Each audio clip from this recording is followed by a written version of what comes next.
Acknowledge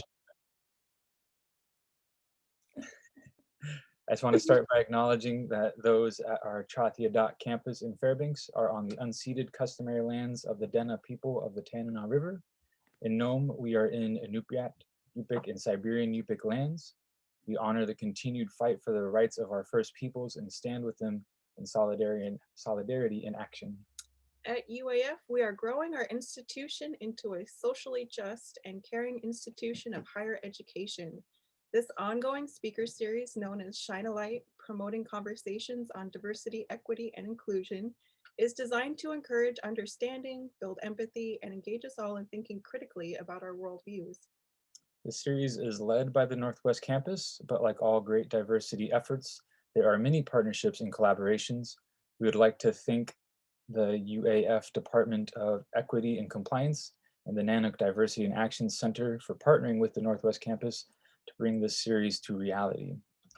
There are many excellent topics as part of this series, including discussions on land acknowledgements, internalized oppression, LGBTQIA+. And while we're looking forward to all these different topics, we're really excited for tonight's discussion, which is entitled, Who is Elizabeth Peratrovich, our Alaska Native Civil Rights Leader? Our speaker tonight is Jackie Peda, who, like Elizabeth, is Tlingit from the Flukahedi clan. Jackie's Tlingit name is Kus'in, and she is Kagwantan Yeti, or a child of the Kagwantan. Jackie is the president and CEO of the Tlingit Haida Regional Housing Authority and the CEO for Hayakawu Financial Corporation in Juneau, Alaska. She served for 18 years as the longest serving executive director of the National Congress of American Indians in Washington, D.C., an organization that led policy development for all tribes with Congress and administration. Prior to that, Jackie served as deputy director of the Office of Native American Programs in the U.S. Department of Housing and Urban Affairs, implementing the Native American Housing and Self-Determination Act, a program she helped design and advocate for as chair of the National American Housing Council. Jackie also serves as a tribal delegate for Central Council of Tlingit and Haida Tribes of Alaska. She serves on the Juneau and Alaska State Youth Homeless Coalition. Jackie is currently serving as a board member for the Caroline and Ora Smith Foundation, the Native American Advisory Council for U.S. Lacrosse, and the Women Empowering Women for Indigenous Nations Board. Prior board experience includes vice president for the Leadership Conference on Civil and Human Rights, National Museum of the American Indian in New York, board member for Sealaska Corporation, vice chair of the Alaska Housing Finance Corporation, among many others. We hope you join us each month as we navigate through these different topics. Please use the chat option at the bottom right of your screen to ask any questions that Jackie may be able to address at the end of her speech. And without any further ado, please welcome Jackie. Gunashchish, Kus'in Yochatoasak, Luka Ade Ayahat, Kagwantan Yedi Yechetach. Aktuwu Sagu Gunashchish Ye Yaksadi. I want to thank you. Gunashchish Ha Yi Ade Sukat Yuan. Thank you for coming here. Clark Elizabeth Peratrovich, do you Hagak Tuslaat. We're going to be talking today about my maternal aunt, Elizabeth Peratrovich. Kaklaat Yudu Tlingit Ignak. Her Tlingit name was Kaklaat, and she was Sukaadi, the same clan as me. Wushyak Yadaf Kak Kuslagao. She fought for equity and balance. As you are all painfully aware, most American textbooks and history books glaringly omit the contributions of women and people of color. And to the limited extent the civil rights movement is covered, it's largely focused on the Blacks of the South. The struggles of Asians, Native Hawaiians, American Indians, Alaska Natives, and Latinx in the West are largely untold. I want to share, and I'll share my screen here.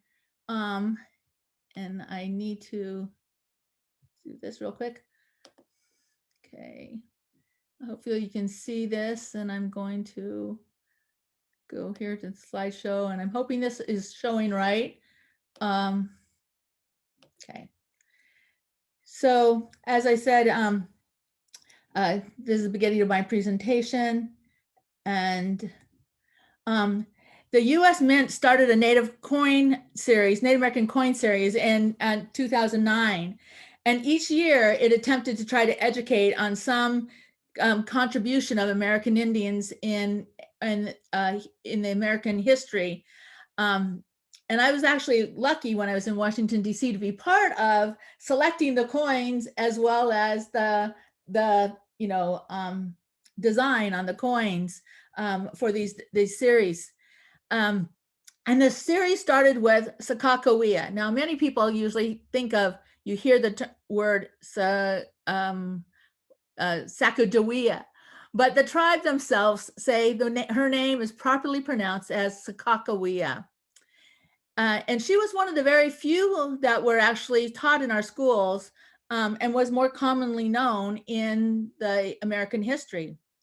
But in the recent years, and each year of these series, you'll see here two of the last series of coins. One was the Americans in Space, which honored John Harrington and scientist Mary Golda Ross of the Cherokee Nation. And then, of course, you see here Billy Mills, one of our Native American Olympians honored in these coins. But when the 2020 coin came out, many outside of Alaska were saying, who is Elizabeth Peratrovich? Because she wasn't one of those more commonly known in American history books. So as all Tlingit stories began, let me set up by talking about the environment. And here's the coin for Elizabeth Peratrovich that came out in 2020. So the environment of Elizabeth Peratrovich, as you know, and just starting from a certain point in our history in 1863, of course, there was the Emancipation Proclamation. And you can see on the PowerPoint, it goes on to talk about the abolishment of slavery. And I just want to interject that in 1867 was the US purchase of Alaska, which of course today we're celebrating Seward's Day. Now, there are many Alaskans who can say this is a celebration or not. Many will say that the Russians treated the Alaska Natives better than the Americans did after the purchase of Alaska, but that's part of the story. In 1868, you'll see that there was various amendments to give equal protection to African Americans. And then in 1875, they had the Civil Rights Act of 1875 prohibited racial discrimination, but yet the country was still at unrest, and there was accounts of discrimination, still segregation in schools, and segregation in places of public areas. And in 1909, the NAACP was founded. And lo and behold, in 1919, the women got a right to vote in the US. But I want to note that New Zealand was the first country in the world to give women the right to vote in 1893. And then in 1924 was the American Indian Civil Rights Act, 77 years after the African Americans civil rights recognition. So now I want to go back to telling the story about Elizabeth. So as I said, Elizabeth was known as Kachgathat, and maybe her life was predestined. She was born on Independence Day, July 4th in 1911 in Petersburg, which is a small fishing village in Southeast Alaska, and very close where Mike Hoyt comes from, by the way, of Petersburg, which has a strong Scandinavian heritage and sometimes challenging Native relationships. She was born to a clan relative of mine, Edith Taguk, from Yundistukya, which is right outside of Haines. And shortly after her birth, she was adopted out to the Wanamaker's, who raised her. Now, a little bit about what was going on in the US during that time period of her birth, besides the timeline that I just gave you. The US had reached an all-time peak of immigration of 8.8 million, which means that there was a ton of immigrants coming into the US. And the country was still operating under the separate but equal kind of decision that was supporting the Jim Crow practices from 1896. And by the time that she was one, Alaska became an official territory of the US. And important to all of us, the ANB and ANS, the Alaska Native Brotherhood and Alaska Native Sisterhood, was formed. Her father, Andrew Wanamaker, was a charter member. And when she was 3, in 1914, the World War I broke out. Elizabeth was well educated, even though in a time where schools were still segregated. And she went to school, after elementary school, she attended the Shelton Jackson boarding school. And today, you know, many students go to Mount Edgecombe, still in the Sitka area, but at that point it was Shelton Jackson boarding school. But she was actually able to finish her high school years in Ketchikan at K High, because Ketchikan, I think it was in her junior or senior year, actually desegregated and she was allowed to go there. In 1924, when the Citizen Act was passed, the Indian Citizen Act was passed, granting citizenship to, you know, American Indians and Alaska Natives 58 years after the African Americans received their citizenship with the first Civil Rights Act. And then she married when she was 20 years old in 1931 to her longtime friend, Roy Peradovich, who worked in the canneries in Klawock. And they got married and had 3 children. So in Alaska, the racial tensions continued on. And a couple of examples of that was when the President of the United States was asked to settle the a claim with 400 African American farmers. They wanted to they were going to move them to Alaska, and they would offer them full political rights, but because of the racial prejudices and belief that the northern states wouldn't be suitable, that proposal failed. And during that same time, Elizabeth and Roy moved their young family, to Juneau. They thought that there would be greater opportunities for them. They were both educated. They had gone to receive higher education. And when they went there, they were met with signs that said white trade only. And let me remind you that that Congress had already passed the 3rd Civil Rights Amendment, Civil Rights Act in 1875 in response to many white business owners and merchants who refused to make their facilities and establishments equally available to Black people, and guaranteed equal access to public accommodations regardless of race or color. But as you can see, it still wasn't practiced in Alaska, just like it wasn't practiced in many states across the country. And so it was during that time period in the 1945s that, you know, Elizabeth Peradovich, at that point, she was a young person still of the age of 33, and was working hard with the ANB and the ANS with her husband to try to address these issues of racial discrimination. She felt strongly when she had moved into Juneau, she actually had wanted to lease a home there. And when they had selected the home, and then the people later on found out that they were Native and wouldn't lease to them. And so those were some of the kind of challenges that she saw as she was raising her children and wanted to raise her children in a place that they could play with other children. So, so 1945 was still a time in the United States when it was hardly a progressive period, and Alaska still was not a state. We still had a territorial government, and World War II was finally ending. In fact, if we remember some of the things that happened during World War II, the Japanese nationals had been placed in these concentration camps, many of them outside of their own home states.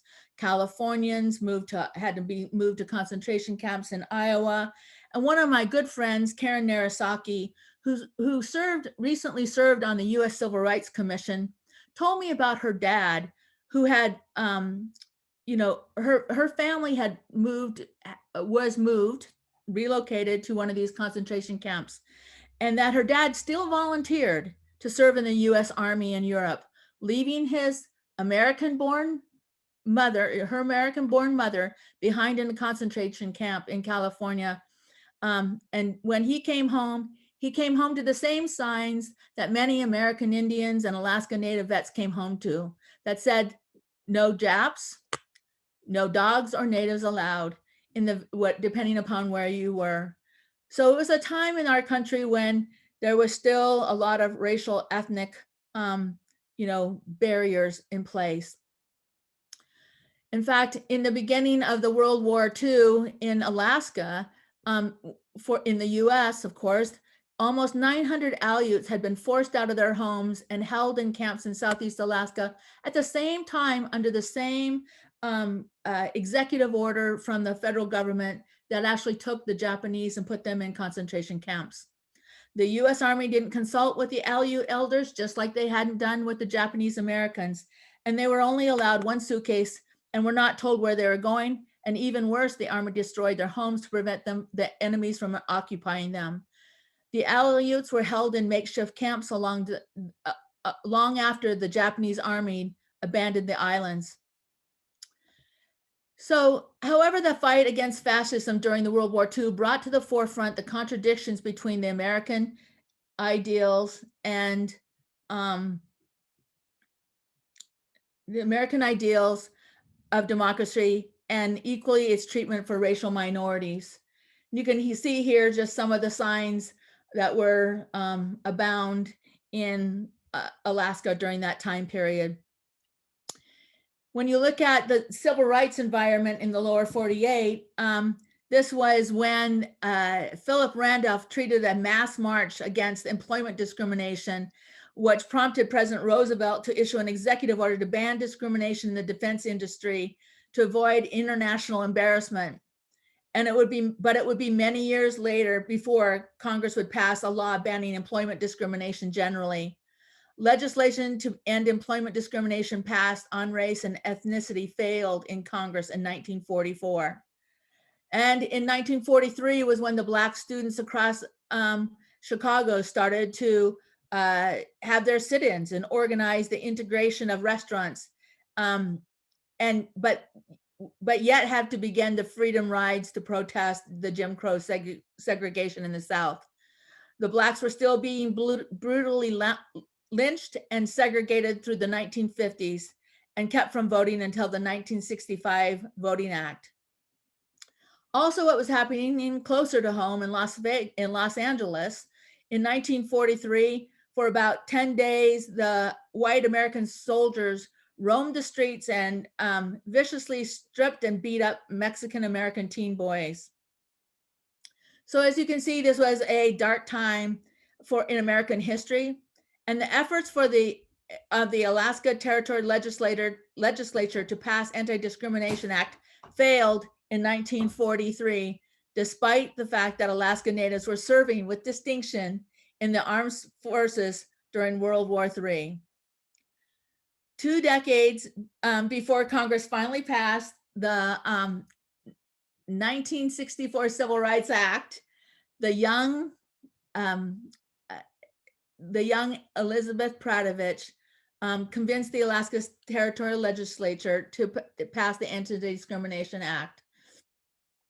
And here's a picture of the A&B ANS. And many of you who know that Alaska Native Brotherhood and Sisterhood, it was all across Alaska. And one of the things that Elizabeth did was she and her husband traveled up to Nome. They traveled up to many of the communities throughout Alaska. They didn't just stay in Southeast.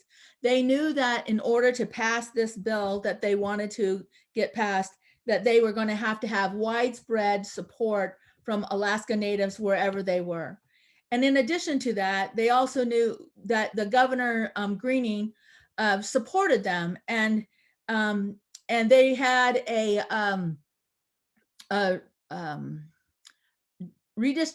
redistribution of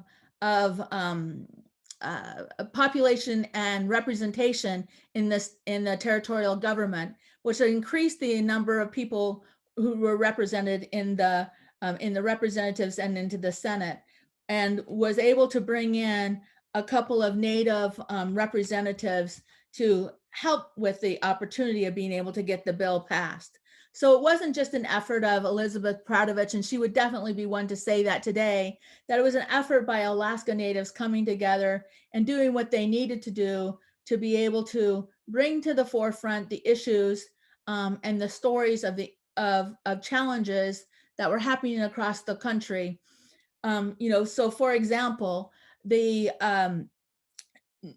Native military men who would be allowed to go into the USOs, but the Native women wouldn't. And if a Native woman was walking down the street with a non-Native man in service and a Native man in service, and the MPs would come and make them break up because a Native woman couldn't be associated with those men in service. And so Elizabeth, those were among many of the issues that Elizabeth and her husband brought to the territorial governor Greening, and to the point that he finally had to write a letter to the president to get the army to change their practices, the military to change their practices to the discrimination and the way of treatment that they were giving to Alaska Natives.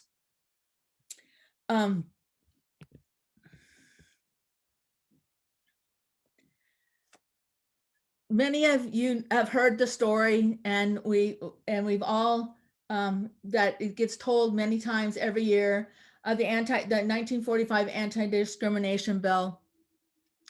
And as you hear the story more in detail, you know that Elizabeth was a small, very well-positioned, had good presence, but she really stood behind and had her husband be the speaker. Although she has, as he would have said many, many times, she was the will behind, and she was the one who reminded them to go to Juneau, or urged them to go to Juneau, so that they could be a benefit to all Alaska Natives.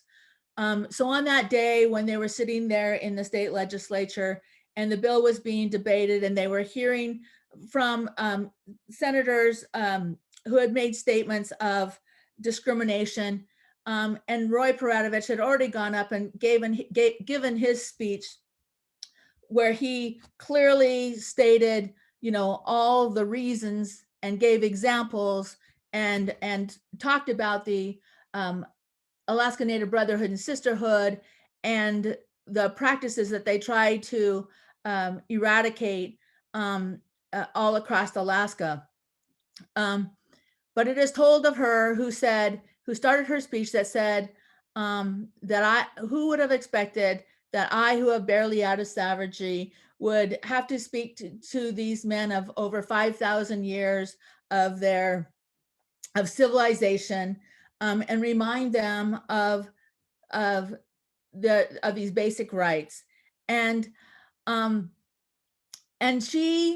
her speech became very famous because she was strong, and she just had that presence, that she wasn't, there you could hear a pin drop in the room, because she was eloquent, and she was determined, but she did so with grace.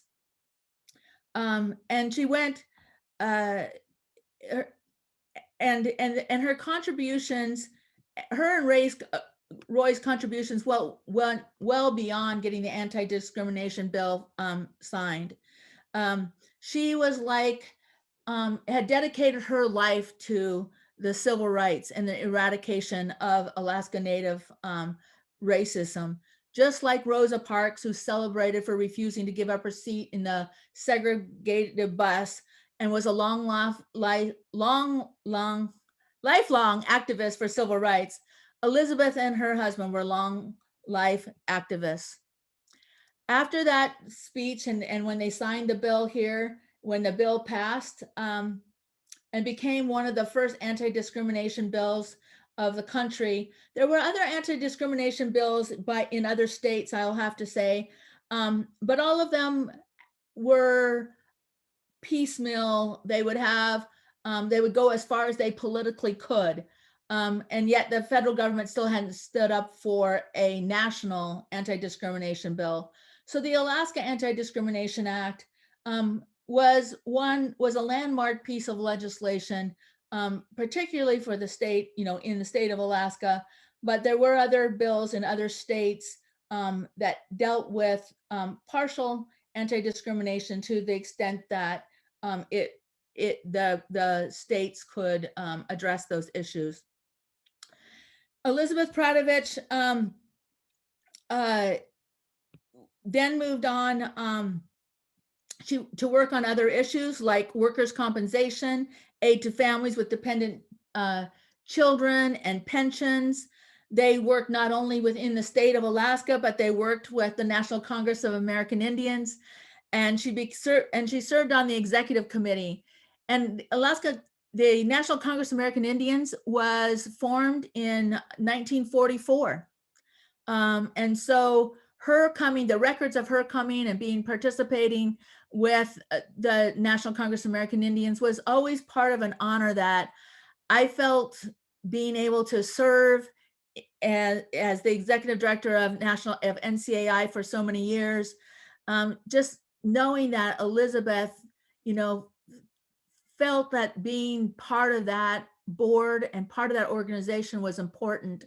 She not only shared with that board the work in Alaska, but she tried to share with them the need for each of them in all of their states to continue to, and in the national level, to continue to fight for the civil rights of American Indians.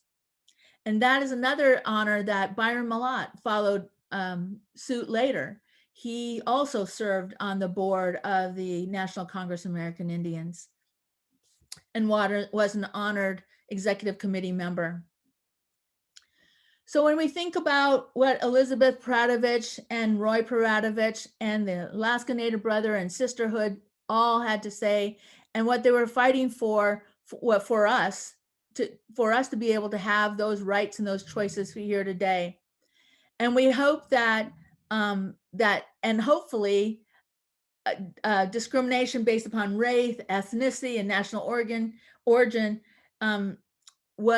is a problem of the past, and that Alaska Natives and other people of color don't have to keep fighting for their rights. But yet we continue to see that today as the fight for voting rights continues. It was 2 decades later that the state allowed all Native Americans to vote. So in the 1964, when the federal government passed the American Indian Voting Rights Act, that American Indians and Alaska Natives were allowed to vote without citizenship tests in whatever state they resided. So although some states like Alaska and other states didn't have allowed for American Indians and Alaska Natives to vote, others didn't, and men would come home from the wars and still would not be able to, and fighting, would still not be able to vote in their own states. And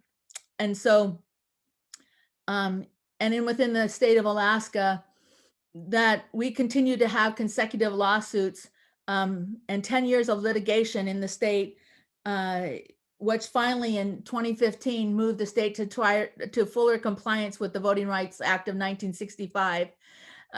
Native Americans across the country are still trying to address some of those fair voting standards and access to polling places, which are still barriers to Native Americans participating in this essential right of their constitutional rights. among things of civil rights issues with Alaska Natives and American Indians across the country that we are still fighting for are just some basic equities. There was a report having to deal with our school systems that I was able to work on, and also worked with the U.S. Civil Rights Commission on. And in that report, the school to prison pipeline, it was found that students of color as a whole were disciplined, had more disciplined offenses than their white peers. And I was surprised because usually American Indians are just an asterisk in most national reports, but we weren't in this one. In fact, in this one, I was surprised that in many cases, the Native American students actually had more discipline sanctions than Black students did on a per capita base, and received harsher and longer punishments than their white peers for some of the offenses. And when the report was looked into even further, it found that part of the challenge was that students were being disciplined multiple times, even when teachers had recommended that they be tested for disabilities, recognizing that sometimes those frustrations of a student come from a disability or a learning disability, and without the test, without the testing available to them. That report, as well as other reports, led to the U.S. Civil Rights Commission taking a look at broken promises. And the Broken Promises report is a report that followed another report from the U.S. Civil Rights Commission, but looked at all of the programs, the federal programs overall of Indian country, and the federal government's obligation to its trust responsibilities. And it showed that there were many recommendations, particularly having to deal with funding of schools, funding of law enforcement, funding in other healthcare services, and to be able to address the challenges of American Indians and Alaskan Indians having access to good health care, the high population numbers of people who have been incarcerated, mothers who have lost their kids to hate crimes or suicide, and then mostly a lot of the minority parents who are not getting equal education for their children to thrive. If I would think about Elizabeth Peratrovich, and you look at here some of the posters that have recommended her, she reminds us every year when we celebrate Elizabeth Peratrovich Day. And when she said, "I would have not expected that I, who am barely out of savagery, would have to remind gentlemen of 500 years of recorded civilization behind them of our Bill of Rights."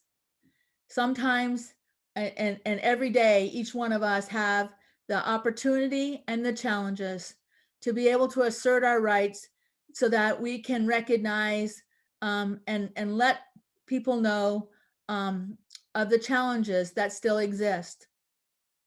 As she said, when she was asked by one of the legislators that day, one of the opponents who said, asked her if the anti-discrimination law would eliminate discrimination, and she responded by saying, "Do your laws against larceny, rape, or murder prevent those crimes? No law will eliminate crimes, but at least you as legislators can assert to the world that you recognize the evil of the present situation and speak to your intent to help and to overcome discrimination." What gives me hope is that stories like Elizabeth Peratrovich, throughout our history, there have always been Americans who believed in the vision of our Declaration of Independence, that we are all created equal, and who join in the fight for democracy that embraces everyone, regardless of their color, ethnicity, national origin, gender, religion, in a disability, age, income, or who they love. It is fitting that Elizabeth Peratrovich was born on Independence Day, since she spent her life fighting for its principles.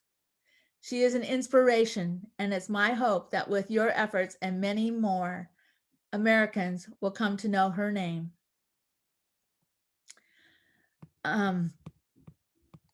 So At this point, I would like to open up and answer any questions or have any dialogue with anything that you would like to talk about. Um, uh, if people have anything else that you would like to say or ask about. Chishi Yuchatangi Akhlaq Yake Janei. Thank you so much, Jackie, for that wonderful presentation. And I really appreciate what you said at the end about remembering these kind of stories from our ancestors as a reminder of how much they fought for us and everything that they've done. So I appreciate that you mentioned that. We did have a couple questions in the chat box, so we're gonna address some of those questions now. Yeah. Yeah, so the first question we've got is, are there any Alaska history or civil rights material that is used in Southeast schools that could be shared with other Alaska school districts that you know of? There is, in fact, one of the things I was talking about in my, and as you can tell, I'm a Tlingit Yukatangi language learner. And I take classes at UAS with Lance Twitchell. And one of the things that we talked about, because then when it was Elizabeth Peradovich Day, we were all writing Tlingit sentences and putting it together. And we felt like we need to have a depository on just Elizabeth Peradovich Day, because there are so many materials out there, and for people to be able to have a place to go to be able to have that and to use them. But I found that YouTube has a good source. There's that great book that was written by Ann Buchever, which is a nice story book, an easy read for probably, fifth graders, sixth graders, which is a good book. And but I think the thing that was important to me about Elizabeth Peradovich, and I've had many opportunities this last couple years to talk about her, is I think that she would want it to be living. I think that she would want the dialogue to be about civil rights today, and not just about what the past was. We should learn from the past, but we shouldn't let the fight go. And that we should remember, if we remember about our own Native American heritage or Alaska Native heritage in all of our languages, we all have words for respecting all things. We were raised with this respect of the land and respect of the resources, but also we were raised with the respect of each other and how we treated each other. And I think that owning and sharing those traditional values is a lesson that this country could learn, particularly right now. I mean, you take a look at any newscast any day, and it breaks my heart when I see and I hear the disrespect that we have for each other. This country, there's so many places, there's so much disrespect that we have that it's like rampant, and it's hard to get back into control. And the only way that we can do that is by each of us owning it ourselves and making sure that we are not part of the problem, but we're adding to the solutions.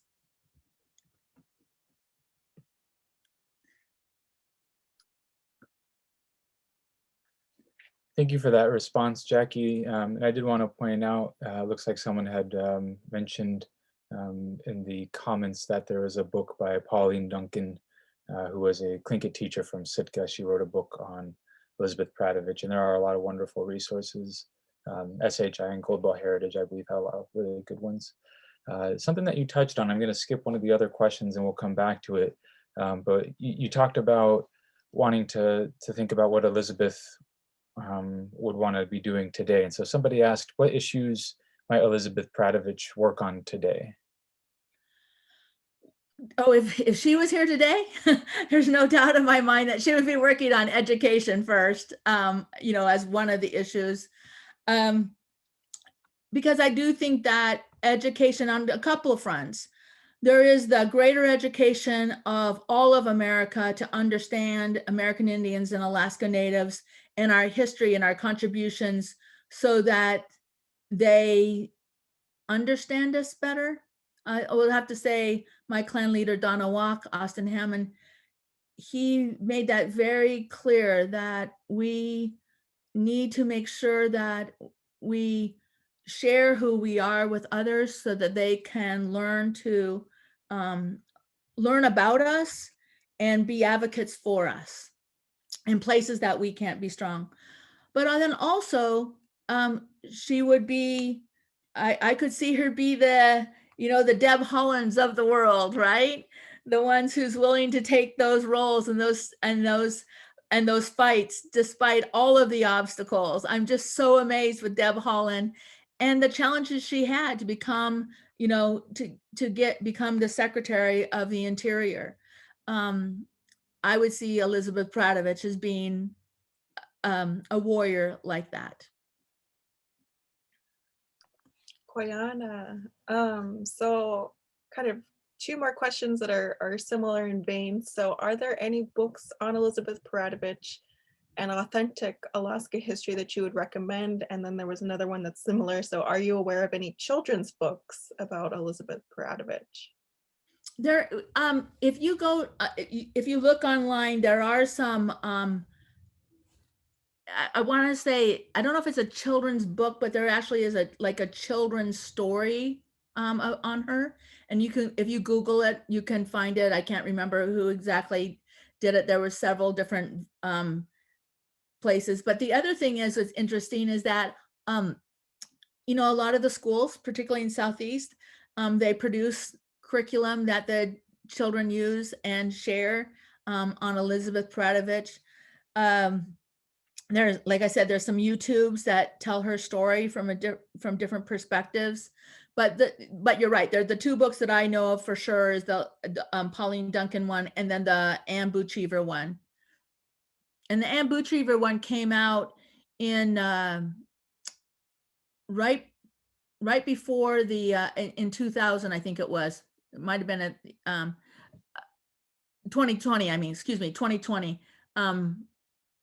Yeah, or 2019 it came out. So it's a more recent production and more thorough of her story.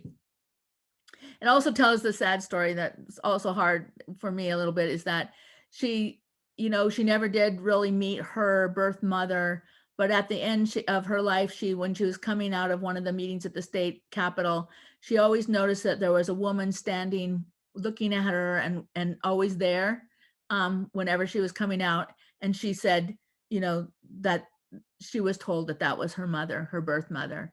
So, so there was a connection there.